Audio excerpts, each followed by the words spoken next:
scroll down. Okay, so let's get started. Welcome back after the break. So I think it has been 2 weeks since the last lecture. So I'm not sure how many of you revised the previous lecture before coming to this lecture. I'm not going to ask the question and get disappointed. Okay, so we will. I'll start with the assumption that you have done some revision. So before we begin, a few announcements. So there is some delay in releasing assignment 1 grading. I was planning to release it by last Thursday, which gives 1 week after the late penalty, but we are going to release it today, right after the class. Okay, so approximately around 5 p.m. It's already ready. I just need to verify. So we'll be releasing A1 grading in Gradescope by 5 p.m. Okay. And I want to remind you that, well, I'll send out an announcement, but I'll still fill it in the class for extra benefit of people who are attending the lectures in person and in Zoom. So you'll have 3 days to ask for regrade. Now, these regrades must be done only in Gradescope. Okay, so you should not send emails to me or to the TAs asking for regrades. Please don't do that. You have to just, if there's a question which you want to be regraded, you can click regrade for that particular question part, and you have to give a detailed explanation for why you're asking for regrade. If there is no explanation, TAs cannot read your mind and try to give you extra marks. Okay, so 1, please make sure that you give enough explanation when you're asking for regrade. 2, don't ask too many regrades. Okay, so I'm saying this because I have seen in the past some students by default go and click regrade for all the 25 sub-questions. Please don't do that. Okay, so if we see that you are doing something like the default option of asking for all the questions regrade, at least the rules doesn't say that we are going to penalize, but it is a bad thing to do. Don't do that. Be considerate about TA's time. And hopefully these gradings would help you to fix some of the issues that you made in A1 for A2. Okay, that is why I wanted to release it much earlier, but we couldn't do it a few days late. But you will see today, and you can use that for making changes to your A2. Okay. Now, well, while I was talking with you before the lecture, some of you mentioned that assignment 2 takes a lot of time to train. Okay. Well, first of all, it is normal for machine learning experiments to take a lot of time, but not for assignment 2. Assignment 2 should not take a lot of time to train. So if it is taking a lot of time, then probably you are implementing the things in an inefficient way. Okay, so try to avoid for loops wherever you can. Try to use vectorized operations and matrix operations wherever you can. Okay, so now it has some learning curve, of course, but you will learn a lot by doing that. Okay, so try to speed up things. For example, GDA and GNB should not take more than a few minutes. Okay, so if it's taking 40 minutes, 50 minutes for you to train, then probably something is wrong. KNN is going to be extremely slow if you implement it in a very inefficient way. So think about how to implement it in an efficient way. That is also part of, that thinking is also part of your assignment. Okay, so don't run 3-hour, 4-hour jobs for KNN. It should be, it's going to be slow, but not as slow as some of you are reporting. Okay, now I think we can get started. So just to give you a very quick recap of what we have seen a couple of weeks back, right? So we looked at probabilistic generative models, right? Now, to go back even a little further, we started discussing about classification and how there are 3 ways to do classification. One is generative models, the second is discriminative models, right? And third is discriminant based models. So the idea of generative models is to estimate the probability of x comma y. Okay, so you could do that in many ways.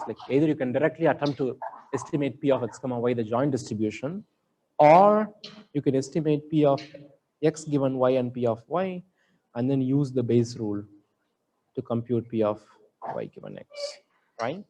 So that is what we discussed last week in detail, right? Like, so specifically, we looked at Gaussian discriminant analysis, GDA, and several variants of GDA. And we also looked at naive Bayes, like Gaussian naive Bayes, like for discrete features, right? Like, so that was last week. And for this week, we are going to focus on the second class of approaches, like approach for classification, which is basically the idea of directly estimating P of y given x. There is no joint distribution, there is no Bayes rule, like you're just directly attempting to estimate P of y given x. As you can think, like as you can see here, like it is actually much more simpler than generative model, but there is also this third simplest approach, which is discriminant-based models. Like, so where the idea is to estimate y as a function of x, right? So there is no probability involved. You directly tell me what is the class. Now, we have seen one example for that, right? Like, so when we started our discussion on classifier, we saw how to use least squares for classification, right? So least squares, if you think about least squares, it was just taking x and computing some value and thresholding it for class 1 and class 0, right? So it's a discriminant-based approach, okay? But we haven't seen any discriminative model, which is the topic for today's discussion. Okay. So probabilistic discriminative models. Okay.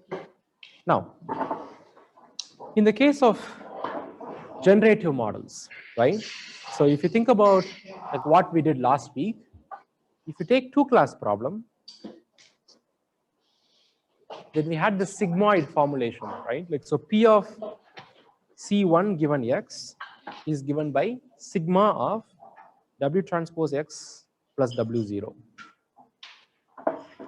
right?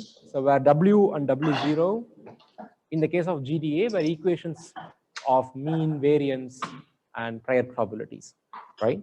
Similarly, for K class problem, like where K greater than 2, even though we did not derive GDA for that, like you had all the tools so that you can do it by yourself, like, and we discussed the form of the K class problem, right? Like, so in the case of K class problems, like the probability of C given x was given by softmax function of W transpose x plus W0, right? But softmax is basically like generalization of sigmoid, but for many classes, right? Now, in the case of generative models, so both W and W0 were functions of mean, covariance, and prior probabilities, right? Now, the idea of discriminative models is really simple. Like, instead of treating these W and W0 as functions of mean, covariance, and prior probabilities, how about we just throw all of them and treat W0 and W as some parameters that we want to estimate, okay? So that is what the discriminative approach is.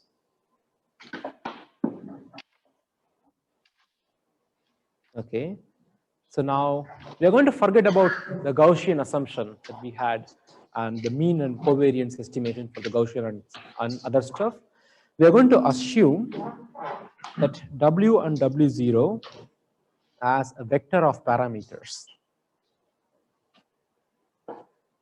Okay, and we are going to directly learn W and W0 from the data by using maximum likelihood. Is that clear? Now, why is this interesting when compared to GDA? So there are many reasons. Like, so for example,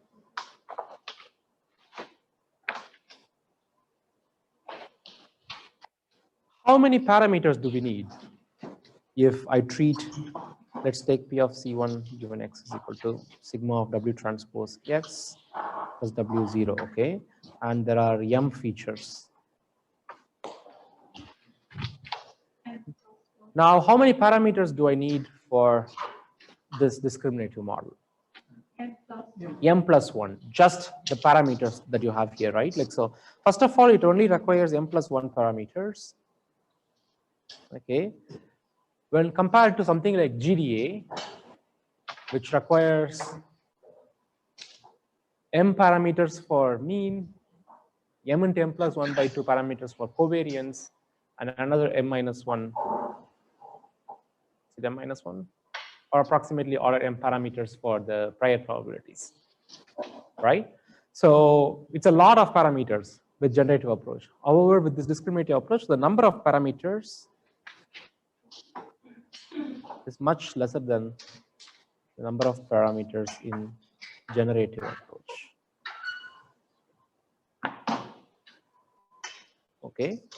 Also, the second big advantage is we don't have any restrictive assumption about the class distribution here, right? Like, so in the case of GDA, we made the Gaussian assumption. Now, when you have discrete data, you have to make a Bernoulli assumption. Now, what if the data doesn't follow generative, like a Gaussian distribution or a Bernoulli distribution, right? Like, so when there is a distribution mismatch, which we could never figure out, first of all, right? Like, so then you're going to get bad performance. Now, you don't know if this bad performance is because of the model or because of this assumption, right? On the other hand, discriminative models might have improved performance, okay, when the class conditional density assumptions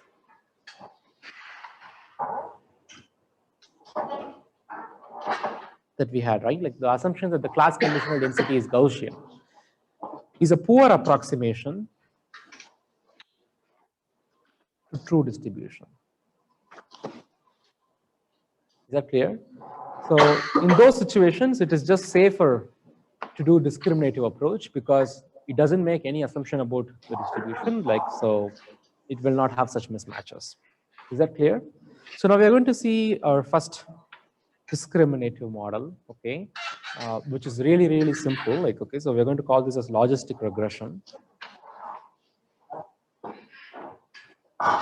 Okay, so logistic regression is defined by one equation. So P of C1 given X is equal to Y of X, okay, which is basically sigma of W transpose X. Is that clear? So I have included the W0 inside W, like, so that the equation looks simpler. Okay, so there is a bias, but we are not showing it here. Now, why is it called logistic regression? Like, while it is a classification algorithm, right? Like, it's the name is just a misnomer. Like, it's a classification algorithm, okay? But it is called regression, logistic regression, because it looks like regression followed by a logistic sigmoid function. Okay, so don't get confused that this is a regression algorithm. This is a classification algorithm.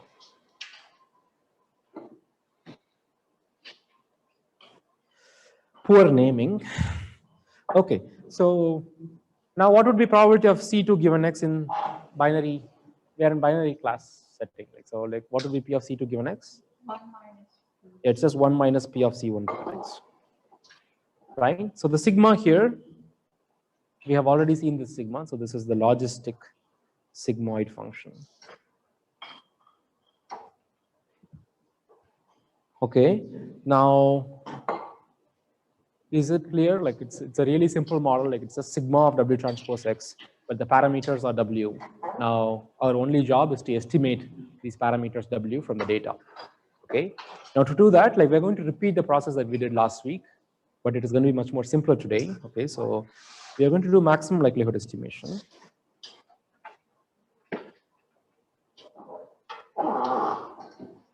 For logistic regression.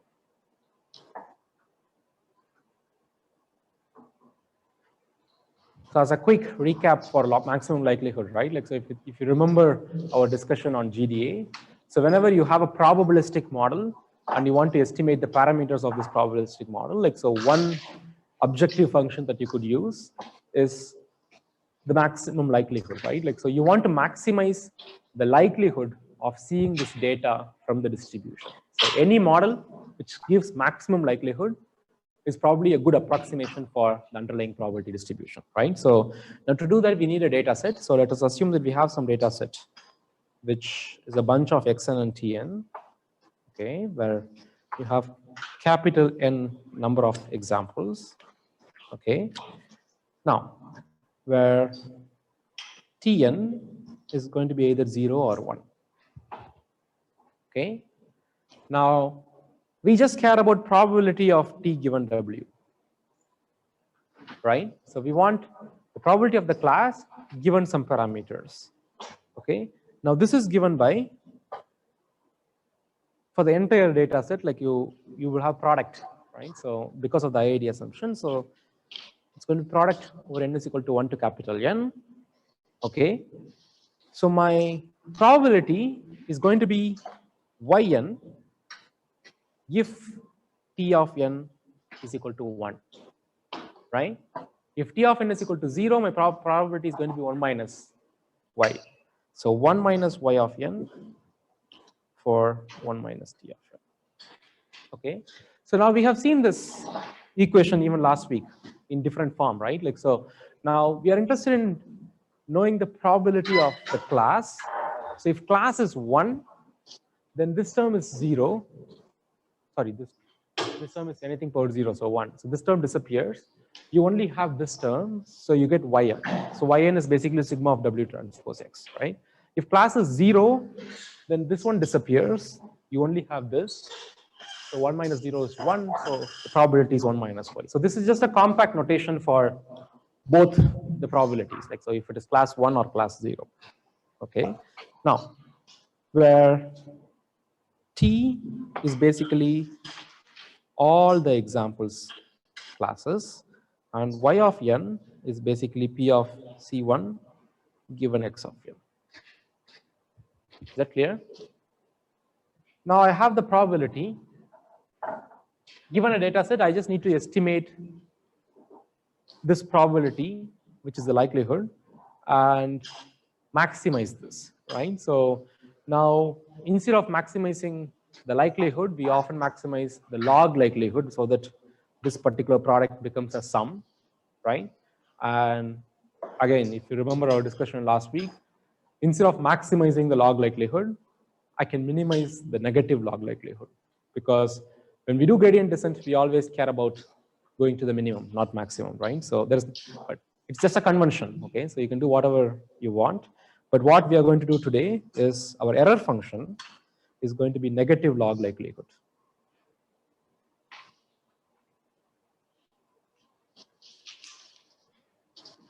Okay. Maybe a quick quiz. So what are the other error functions that we have seen so far in this course? Least square, yeah. Anything else?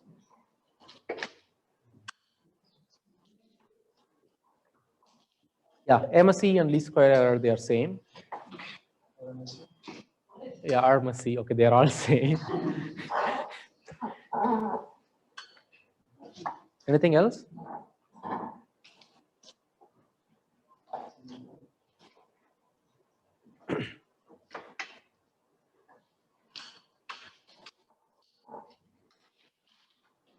Well, we have not seen anything else. Like, so this is the second error function. Like, so we will see many more error functions in the future, but like so far we have seen MSE and negative log likelihood.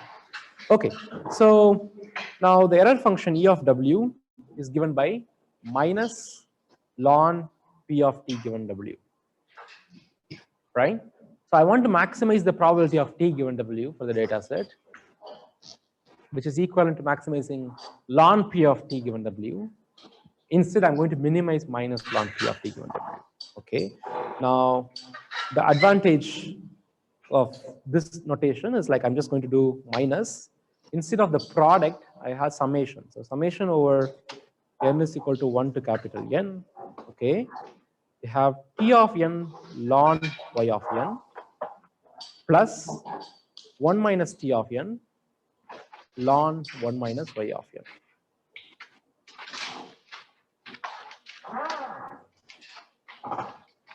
right? So I just took this equation, which is ln AB. It became ln A plus ln B. And when you do ln A power x, it's x ln A. Okay, so basic logarithmic operations. So this is my error function now. Okay, where y of n is given by sigma of some A of n. Okay, where again A of n is given by W transpose x of n. Is that clear? Any questions so far? So all I have done is like I have constructed this negative log likelihood error function. Okay. Now we know the routine. Like so, once we have the error function, what do we do next? Yeah. Yeah. So we compute the derivatives with respect to W, and then you use the derivative for doing gradient descent, right? So in this case, it is actually simpler, much more simpler than the GDA derivatives. Okay, so we are interested in dou E by dou, sorry, we are interested in dou E by dou W, right? Now dou E by dou W, so we are going to take this and we are going to compute dou E by dou W. But do you see W in the equation? No, right? But there is W inside, right? Like so, this equation is a function of Y. Now Y is a function of A, and A is a function of W, right? So we're going to use chain rule for computing this derivative. So this is basically summation over n is equal to 1 to capital N, okay? Dou E by dou Yn, so it's partial derivative. So dou Yn divided by dou A of N, dou A of N divided by dou W, right? So it's just basic chain rule, like so to compute dou E with respect to dou W. Now we just need to compute these three terms separately and put them together. We have our gradient, okay? So first let's do dou E by dou Y of N. Okay. Given that I don't have enough space, I would just move it to the next page, okay? So let's actually take what we need.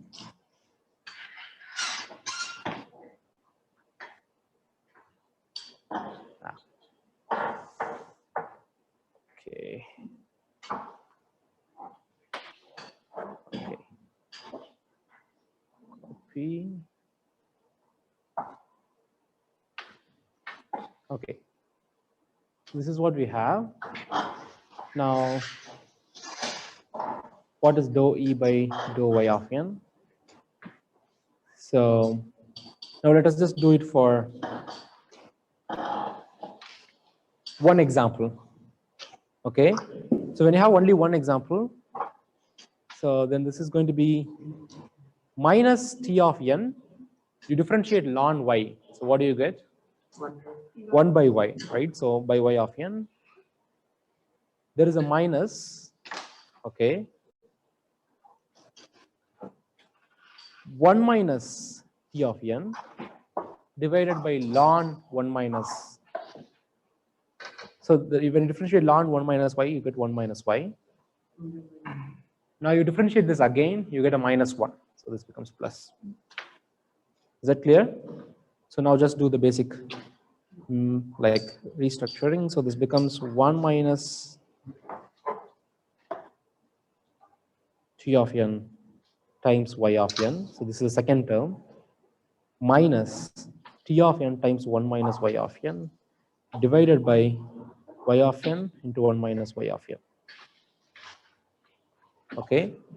Now this is basically Y of N minus T of N Y of N minus T of N plus T of N Y of N divided by Y of N into 1 minus Y of N. This cancels.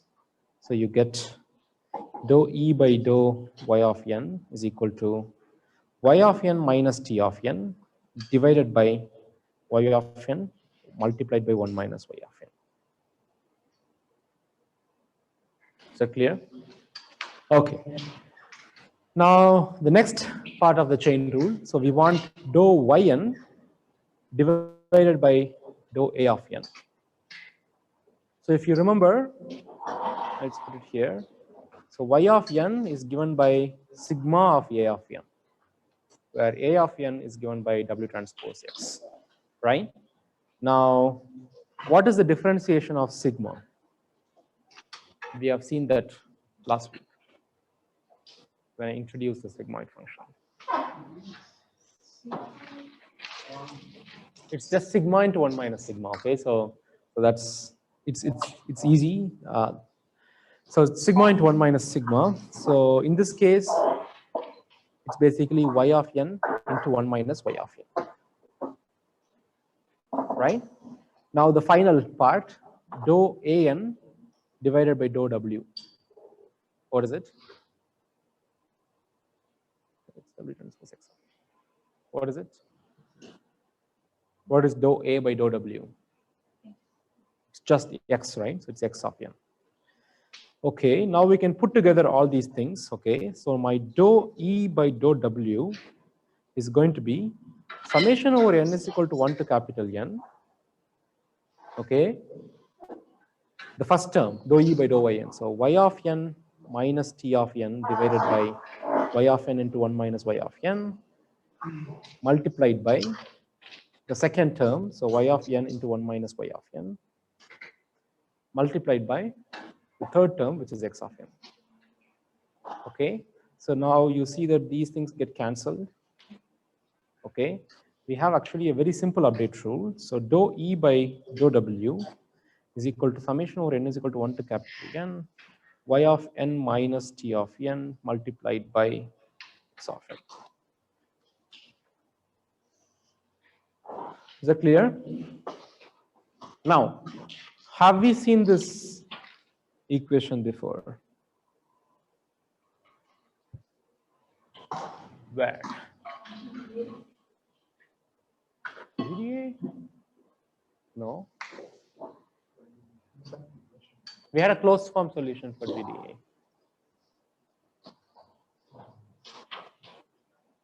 Oh, first of all, we don't have a closed form solution here. Okay. Sorry, what? Where have we seen these gradient update? Yeah.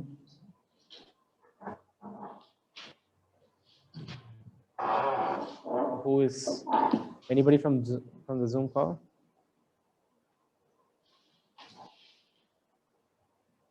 Okay. Some people are going back in their notes.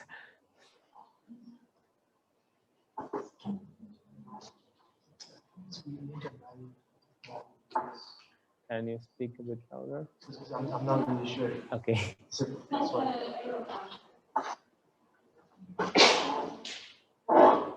No, we have seen same gradient equation before. Is it gradient descent or naive bias in the No. floor? So we did not do gradient descent for naive Bayes.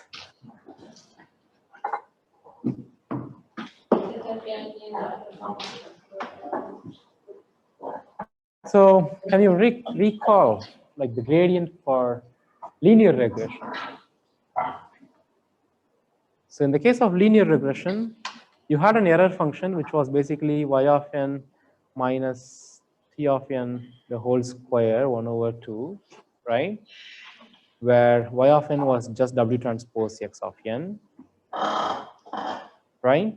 So when you wanted to do linear regression, gradient descent for linear regression, so dou e, this is the error function, okay, the least square. So dou e by dou w was basically y of n minus t of n, right? 2 cancels, multiplied by, you differentiate y of n, you get just x of n, right? So this is exactly the same gradient equation that we had for least squares. Okay. Now, so is this a coincidence that like we have two different error functions like least squares and maximum likelihood, and it so happens that they have similar gradients, right?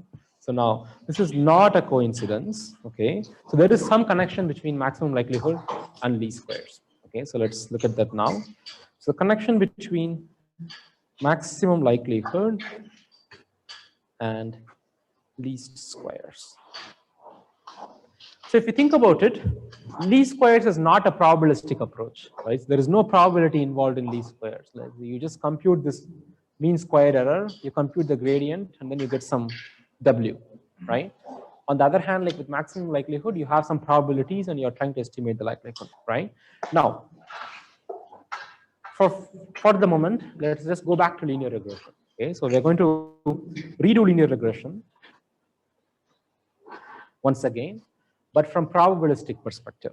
Okay, now assume that in linear regression, your target T, instead of being a deterministic function of X, like instead of being just Y of X given W, okay, has some Gaussian noise added to it.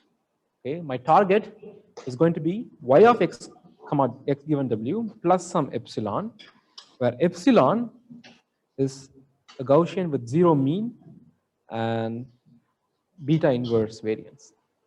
Beta inverse is basically precision, which is inverse of variance. Okay, so you can put variance there if you want. Okay, now we have a probabilistic problem, right? So like we have a probability distribution over the target in regression. Okay, which means one can ask, what is the probability of T given my input X and W and beta, right? Now, this is going to be a Gaussian which is centered around a target. Okay, so it's going to be a Gaussian with of T given Y of X given W beta inverse. It's a Gaussian with mean being Y of X given W and variance being beta inverse. Is that clear? Now I can actually do maximum likelihood for linear regression, right? So I have a probability for a target given input, right? So now this is a probabilistic model. Now I can take a data set, which is a bunch of X and Tn for n is equal to 1 to capital N, and maximize the probability.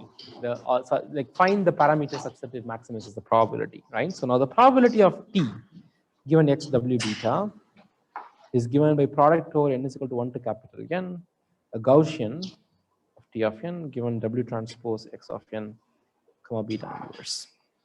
Is that right? Okay. Now, as usual, like we can do ln probability instead of just probability. So I'm going to do ln P of T given X W beta is equal to summation over n is equal to 1 to capital N ln normal distribution given W transpose X beta inverse. Right? So let me just take this to the next page.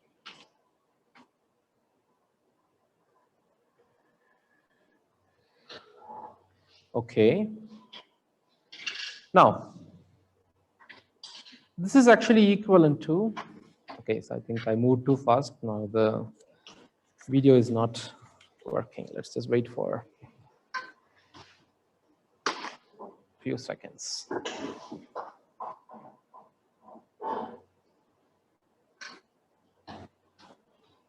Well, this is the problem with the camera. Okay, so now we know what is the distribution function for Gaussian, right? Like so it has a bunch of terms in it. Like so now I'm going to directly write the equation after applying ln. So it's basically n over 2 ln beta minus n over 2 ln 2 pi minus beta times over 2 summation over n is equal to 1 to capital N T of n and the transpose X of n whole square. Okay, so the video is still not working. Okay.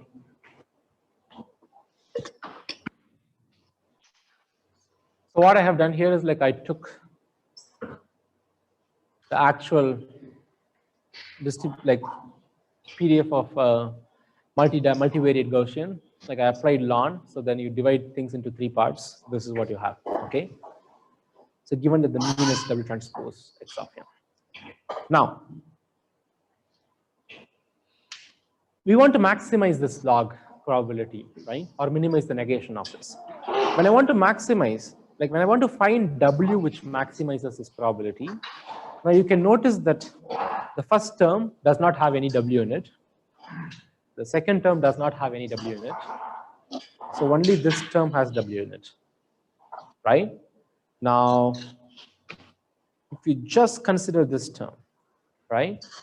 You want to maximize this term, which is equivalent to actually minimizing plus beta by 2 summation over n is equal to 1 to capital N T of n minus W transpose X of n.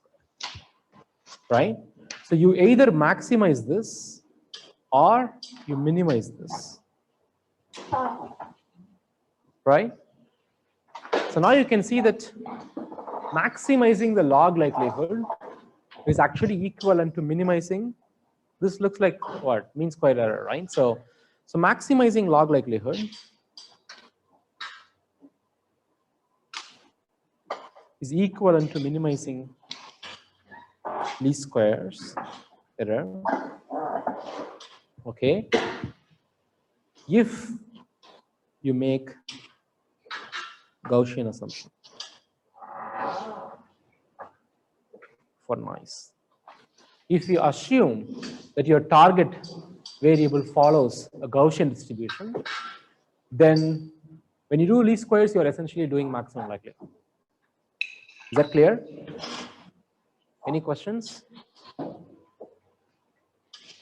Any questions in the Zoom? Okay. Now we can actually make a lot of connections with the past. Okay. So now, if you think about least squares, what is the optimal solution for least square? Anybody?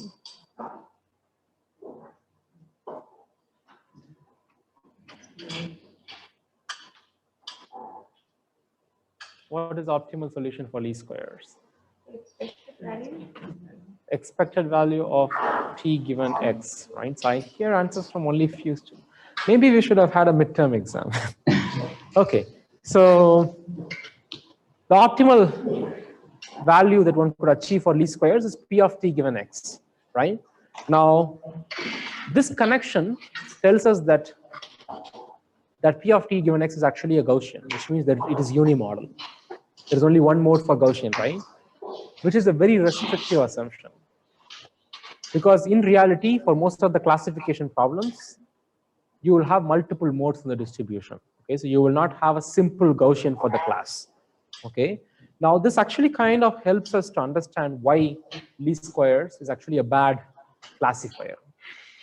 Even though it was our first classifier, now you understand that it is a bad classifier because it makes this very strong assumption that p of t given x is unimodal. Okay. On the other hand, like for most of the binary classification problems or k-class classifications problem that we are going to see, we will not, like the data will not respect the Gaussian distribution. So which is why we need something else. Is that clear? Okay, so any questions so far? So I think what we have done so far is like I introduced logistic regression and we did gradient descent for logistic regression. And we also saw connections between maximum likelihood and least squares, yeah? Why least squares is a bad term? For classification, okay, not for regression. So in the case of classification, if you do least squares, then you are making this assumption that p of t given x is unimodal. Like so, p of t given x, you assume that it is going to be something like a Gaussian, okay? Like so, well, exactly Gaussian because that's what you're assuming, right? Maybe I drew bad Gaussian here, like something like this, okay? In reality, the data might have complex distributions. right? So we don't know that. So most often the data is going to have complex distributions. Yeah. If they have the two functions have the same gradients, do they have the same closed form solution or no? No. So as you can see, we have closed form solutions for regression, but we don't have closed form solutions for logistic regression. Okay, so after the break, well, when is the time for break actually? 35. So we actually have, well, probably I'm going to take an early break at 30 today. So as you will see after the break,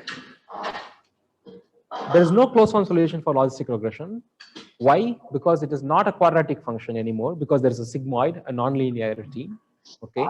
However, we will see that logistic regression still has a convex loss function, which means there is only one minimum, just like linear regression. Okay. It is just that there is no closed form solution. So we will see that after the break. Well, if I start now, then like I'm going to stop in the middle. So to avoid that, can we take a break now and resume at 1?